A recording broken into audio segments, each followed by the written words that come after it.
Assalamualaikum warahmatullahi wabarakatuh. Perkenalkan, nama saya Sri Febriana, NPM 2011070170 dari kelas D Prodi Pendidikan Islam Anak Usia Dini di UIN Raden Intan Lampung. Di mata kuliah Al Tasawuf dengan dosen pengampu Umi Indah Agung Suprapti MPD. Baiklah, di sini saya akan menjawab pertanyaan tentang yang pertama. Jelaskan hubungan ilmu akhlak dengan ilmu tasawuf, tauhid, dan filsafat. Menurut Prof. Dr. Haji Abudin-Nata MA, hubungan ilmu akhlak dengan ilmu tasawuf, hubungan antara ilmu akhlak dan ilmu tasawuf diuraikan oleh Harun Nasution. Menurutnya, ketika mempelajari tasawuf, ternyata pula bahwa Al-Quran dan Al-Hadis mementingkan akhlak.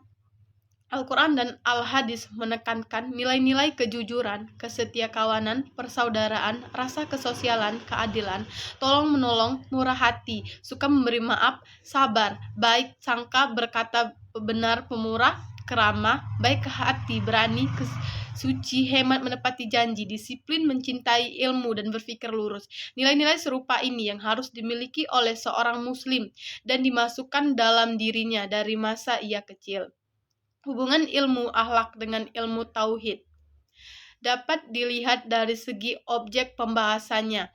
Ilmu tauhid sebagaimana diuraikan membahas tentang masalah Tuhan, baik dari segi zat, sifat, dan perbuatannya. Kepercayaan yang mantap kepada Tuhan yang demikian itu akan menjadi landasan untuk mengarahkan amal perbuatan yang dilakukan manusia, sehingga perbuatan yang dilakukan manusia itu akan tertuju semata-mata karena Allah Subhanahu wa Ta'ala. Dengan demikian, ilmu tauhid akan mengarahkan perbuatan manusia menjadi ikhlas, dan alasan inilah yang merupakan salah satu akhlak yang mulia. Dan dari segi fungsinya, ilmu tauhid menghendaki agar seseorang yang bertauhid tidak hanya cukup dengan menghafal rukun iman yang 6 dengan dalil-dalil saja, tetapi yang terpenting adalah agar orang yang bertauhid itu meniru dan mencontoh terhadap subjek yang terdapat dalam rukun iman itu. Jika kita percaya bahwa Allah memiliki sifat-sifat yang mulia, maka sebaiknya manusia yang bertauhid meniru sifat-sifat Tuhan itu. Allah Subhanahu wa Ta'ala misalnya bersifat Ar-Rahman dan Ar-Rahim, yaitu yang Maha Pengasih dan Maha Penyayang. Maka sebaiknya manusia meniru sifat tersebut dengan mengembangkan sikap kasih sayang di muka bumi.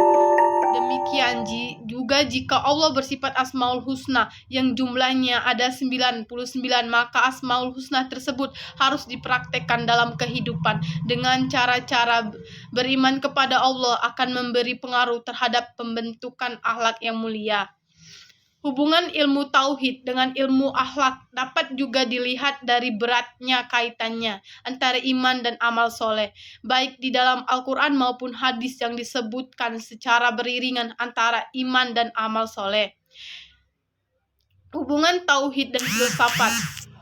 Objek pemikiran filsafat yang berkaitan dengan ilmu akhlak adalah tentang manusia, seperti filsuf Muslim, yaitu Ibnu Sina dan Al-Ghazali yang memiliki pemikiran tentang manusia, sebagaimana terlihat dalam pemikirannya tentang jiwa. Pemikiran filsafat tentang jiwa yang dikemukakan oleh Ibnu Sina yaitu memberi petunjuk bahwa dalam pemikiran filsafat terdapat bahan-bahan atau sumber yang dapat dikembangkan lebih lanjut menjadi konsep ilmu akhlak. Sebelum adanya pemikiran filsafat, Al-Quran telah menggambarkan manusia dalam sosok yang sempurna melalui istilah Bashar, Al-Insan, dan An-Nas. Yang kedua, jelaskan metode pembentukan atau pembinaan akhlak dan faktor-faktor yang mempengaruhi pembentukan akhlak tersebut. Pembentukan atau pembinaan akhlak dengan metode keteladanan yaitu dengan A. Penegakan disiplin, B. Tegur sapa kepada guru, teman, membaca Al-Quran atau juz amma. Kegiatan ini dilakukan supaya peserta didik dapat membaca dengan lancar. Yang ketiga, melakukan pembacaan Yasin dan tahlil. Yang keempat, yang dilakukan secara sifat terlatih dan bisa diterapkan dalam kehidupan sehari-hari. Yang keempat, membaca Asmaul Husna, dilakukan agar siswa mengerti nama-nama Allah dengan baik dan menjawab doa sudah azan zuhur. Yang tiga, mengingat sholat duha tetap pada saat jam pelajaran agama.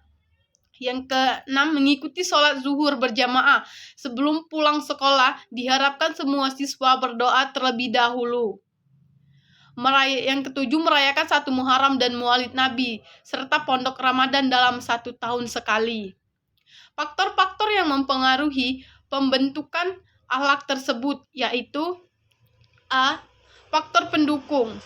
Adanya kesadaran dan kemauan dari siswa sendiri, adanya dukungan dan motivasi orang tua, terciptanya lingkungan yang kondusif, tersedianya media sarana dan prasarana. B. Faktor penghambat. Yang pertama, kurangnya kesadaran. Yang kedua, guru dalam bimbingan siswa, kurangnya kesadaran dan minat siswa, keterbatasan waktu di sekolah pada jam pembelajaran, kurangnya bimbingan orang tua, lingkungan media massa.